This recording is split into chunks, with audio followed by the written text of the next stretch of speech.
যে কোনো সাজাপ্রাপ্ত আসামিকে ক্ষমা করেন এবং যদি কারো বিরুদ্ধে প্রসিডিংস চলা অবস্থায় থাকে যে কোনো অবস্থায় উনি আসলে ক্ষমা করতে পারেন এবং এই ক্ষমাটা উনি যে কোনো কোর্টের আদেশের বিরুদ্ধে, ট্রাইব্যুনালের আদেশের বিরুদ্ধে, এমনকি বিভাগীয় মামলায়ও যদি সাজা হয় সেই ক্ষেত্রে উনি ক্ষমা করে থাকেন।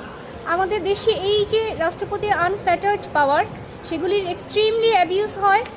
উনি এই যে ক্ষমা করেন, এটার কোনো নীতিমালা নাই। বেশিরভাগই পলিটিক্যাল কনসিডারেশনে ক্ষমা করা হয়েছে এবং এই পর্যন্ত যাদেরকে ক্ষমা করা হয়েছে তার বেশিরভাগই হত্যা মামলার আসামি।